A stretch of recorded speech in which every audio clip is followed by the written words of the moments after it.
একসময় যিনি শাকিব খানের বিপরীতে সিনেমা মাতিয়েছিলেন, তিনি আজ সবকিছু ছেড়ে বদলে ফেলেছেন নিজের জীবন। ক্যারিয়ারের মধ্যগগনেই অভিনয় ছাড়ার ঘোষণা, ওমরার পর আমূল পরিবর্তন।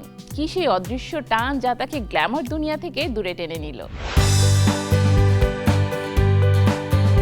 মডেলিং দিয়ে শোবিজ অঙ্গনে যাত্রা শুরু করেছিলেন অহনা রহমান। অল্প সময়ের মধ্যেই টেলিভিশন নাটকে নিজেকে প্রতিষ্ঠিত করেন। কখনো শহুরে আধুনিক মেয়ে, কখনো সহজ সরল গ্রাম্য নারী। প্রতিটি চরিত্রেই দর্শকদের মন জয় করেন তিনি। ছোট পর্দার এই সফলতা তাকে নিয়ে আসে বড় পর্দায়। ঢাকাই সিনেমার মেগা স্টার শাকিব খানের বিপরীতে অভিনয় করে তিনি আরও আলোচনায় আসেন। 2011 সালে এফআই মানিক পরিচালিত দুই পৃথিবী সিনেমায় শাকিব খানের বিপরীতে নায়িকা হিসেবে অভিনয় করেন অহনা।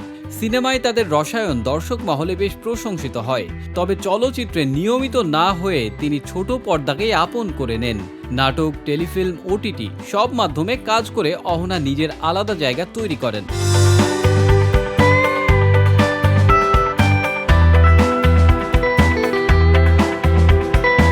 কিন্তু সময়ের সঙ্গে অহনার জীবনে আসে পরিবর্তন। মাসখানেক আগে দেওয়া এক সাক্ষাৎকারে অহনা জানান 2025 সাল থেকে মিডিয়ায় কাজের পরিমাণ কমিয়ে দেবেন এবং ধীরে ধীরে অভিনয় জীবন থেকে সরে দাঁড়াবেন। এই ঘোষণার পরই ওমরা পালনের উদ্দেশ্যে সৌদি আরব যান তিনি। পবিত্র ওমরা পালন করে দেশে ফিরে এসে তার জীবনযাত্রায় দৃশ্যমান পরিবর্তন দেখা দেয়। অহনা এখন নিয়মিত বোরকা ও হিজাব পরছেন।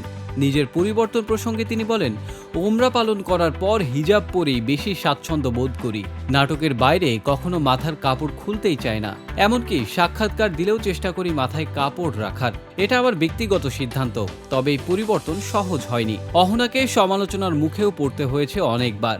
আক্ষেপ করে তিনি বলেন, নায়িকাদের পায়ে পায়ে দোষ। হিজাব পরে অ্যাওয়ার্ড নিতে গেলেও সমালোচনা, আবার খোলামেলা পোশাকে থাকলেও সমালোচনা। তাই এসব নিয়ে এখন আর কিছু বলতে চাই না। নিজের শান্তির জন্যই এই সিদ্ধান্ত নিয়েছি। ওমরা পালনের অভিজ্ঞতা স্মরণ করে অহনা বলেন, যারা কখনো হজ বা ওমরা করেননি তারা এই অনুভূতি বুঝবেন না। মক্কা মদিনার মাটিতে পা দিয়েই মনে হয়েছিল শরীরের লোম দাঁড়িয়ে গেছে। এত শান্তি, এত প্রশান্তি, মনে হয়েছে মনই ভরেনি। মানসিক প্রশান্তির খোঁজে অহনার এখন নতুন স্বপ্ন। তিনি বলেন, আবারও ওমরা করতে চাই। যদি কখনো একা থাকতে চাই বা জীবনে মানসিক প্রশান্তির প্রয়োজন হয়, তাহলে সৌদি আরবে হবে আমার প্রথম গন্তব্য। কয়েকদিনে মন ভরে না, তাই আবার যেতে চাই। অভিনয়ের রঙিন জীবন থেকে এক অন্যরকম সাদা শান্তির পথে অহনার এই যাত্রা অব্যাহত থাকবে কিনা এখন সেটাই দর্শক ভক্তদের আগ্রহের কেন্দ্রে।